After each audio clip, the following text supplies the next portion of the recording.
One of the interesting things about generations and generational differences are, for instance, the way that people communicate. Uh, my father, for instance, adapted to the telephone, but it wasn't his natural means of communication, simply because it was a new invention when he was a boy and he lived in rural Colorado. At that time, it was a party line, so that who was ever talking could rely upon several other people kind of parked out on the phone listening, as you were trying to conduct whatever business or have a private conversation. Letter writing, of course, is always private. It's between the writer and the recipient. And also, it's a way in which a good writer can convey an enormous amount of information and idea, as well as nuance that doesn't really happen in a conversation and doesn't really happen in any other kind of way. It's a very particular way of expressing yourself. And of course, it was the main means of communication by people who were at a distance. Long distance phone calls were always, tremendously expensive. You watch the movies and it's long distance, and everybody, is, oh my goodness. The telegraph was the other way to communicate. That was the email of its time, and it's the quickest way to get from one place to another. But the letter was the old-fashioned way, and it conveyed a lot of information. And my father found letters to be good for several purposes. One, he could always get what he wanted to say down there, and it was immutable. You could not say, but you said on the phone. No, he had a copy of the letter. So he always kept copies against forgetting and against other people perhaps misinterpreting what he might have said. He could always refer to the written word.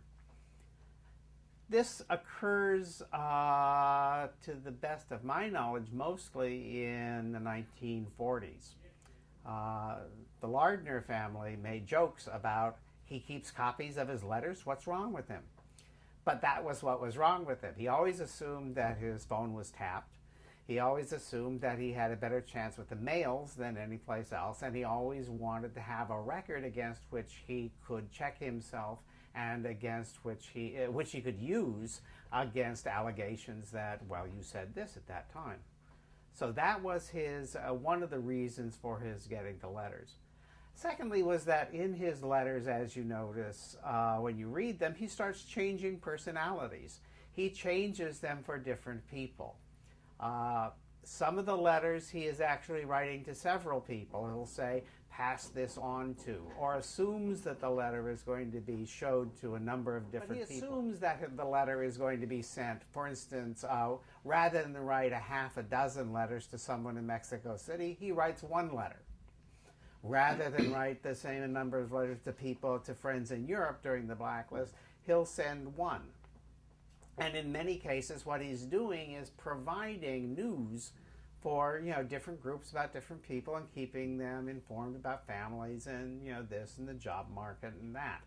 So he's using the letter in a way that is, in a sense, a newsletter, and as well as a personal letter. It's also a way that he can relax. A lot of these things are relaxing ways of doing something. He's sitting sort of chained to B movies. And what else is he going to do? And this becomes fun. As the letter he wrote to me when I was in college, about masturbation. It comes out of nowhere. It's just that this is an exercise of language and style. He's just read Nabokov. He's playing with it. He's entertaining me. He's entertaining himself, and it's one of those things that he does. He does that with other people in other letters also. So this has several utilitarian aspects to it, and just for the sheer hell of it, for the fun of it, and that's what he does because he likes language, he likes doing it, he likes using it, and does it very well. He would go to his office and he would emerge at approximately 6:30 and would eat dinner, and people would talk, and he would go to bed. But that was his life in a sense. He would disappear and go to work, and he always worked at home. At least during my lifetime, he had a contract with MGM that specifically said that he could work at home and wasn't required to go to the studio. So I was always used to my father being around the house in a sense, but always being, having a separate room or a separate wing or a separate building. And that's what he would do. Go in there, and mostly it was reading and writing. And you would find him often at the typewriter or lying on a couch the other place. Actually, as his arthritis got worse, the bathtub became a more favorite place because it's warm and you kind of float a little bit. And he had the tray and the typewriter and the books, and he was busily converting the bathroom into sort of a library study. My father's relationship to money is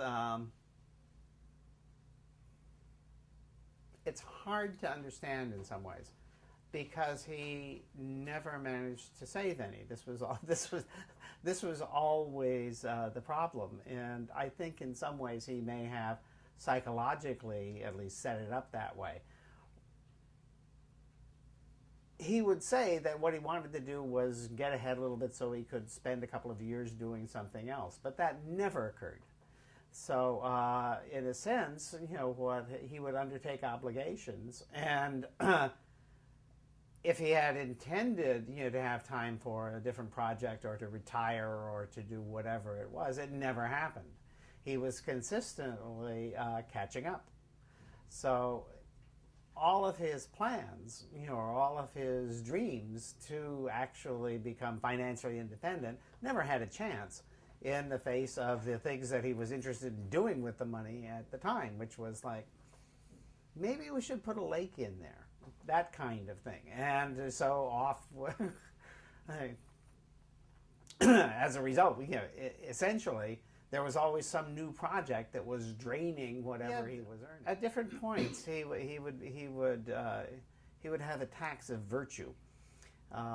Probably when he discovered he just owed an enormous amount of money and didn't know what to do. So he would hire a business manager. His main preoccupation then became how to subvert the business manager. So that never worked out also. All of the idea. In fact, that actually provided him with a great deal of fun.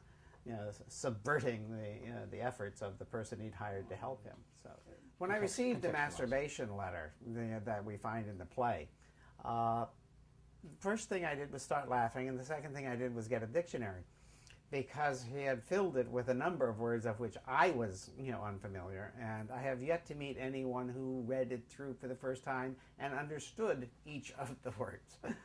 So. So that was my first impulse, my first act. Following that, I took it to my friends Michael Butler and Crawford Killian, who knew my father, and we went through the same process. And eventually, the letter got out of my hands, and I have no idea where it is. But it was certainly passed among all of my friends, and then I have no idea of whom.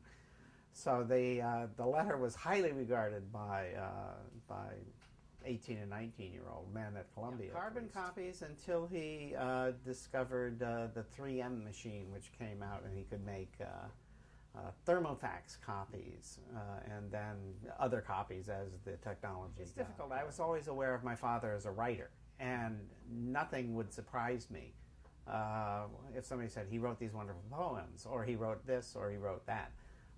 It would seem to me, well, sounds in character. They obviously, if you read the collection of letters, you'll see, you would imagine that amongst his friends he was known because he has written a number of a very funny letter to who was it?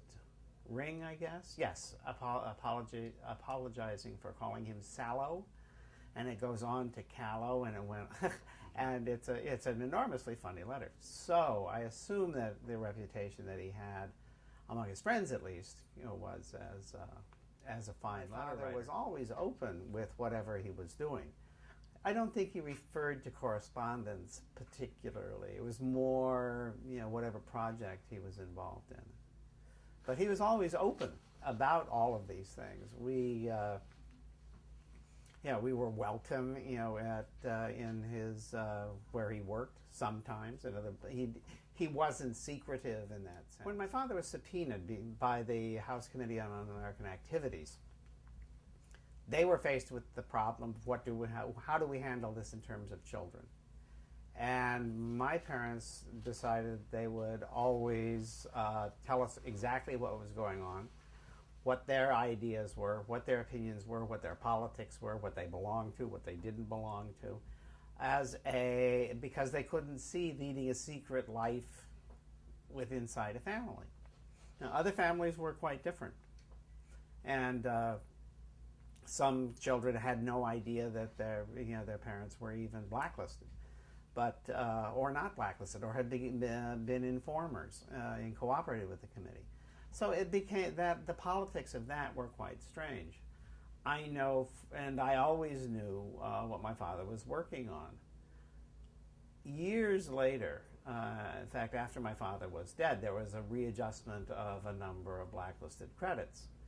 And my friend Michael Butler said to me, "I didn't know your father wrote."